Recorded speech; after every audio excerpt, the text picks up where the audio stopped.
Hello mga ka-HC, kumusta po tayong lahat? Kanay na sa mabuting kalagayan po tayo, lalong-lalo na po sa panahon ngayon.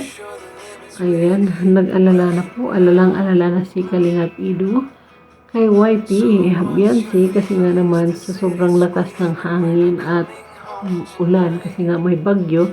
At alam naman po natin na pag may ulan or may bagyo ay pumapasok po yung tubig dagat doon sa bahay nila ni Bianci. And syempre nag-alala siya kasi malapit na sa dagat.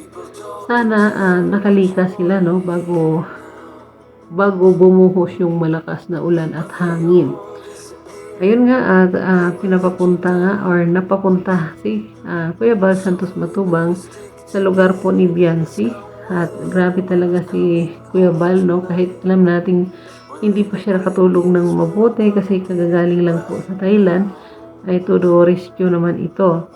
At sabi nga niya na nagsabi daw si Ido sa kanya na baka mapuntahan din ang lugar nila ni Bianci. Yun nga at pinuntahan nga ni Kuya Bal, syempre si Dr. Love. Alam niyo naman si Dr. Love, alagang-alaga niya, yung ating baby Bianci. Kaya sure na ako na lilipad na naman si Doc Love doon. So, ayun nga, siyempre nag-alala kasi alam naman natin ang sitwasyon. Kaya nga po, gustong-gusto nila na magkaroon ng bahay na medyo malayo sa dagat kasi nga ito nga yung problema nila. Ito yung mga pagsubok nila kasi sobrang lapit lang po talaga sila sa dagat. So, yun, abangan pa rin natin. Kaya, sana nakalikas sila bago bumuhos yung malakas na ulan at hangin. So, yan muna for now. Thank you so much for watching.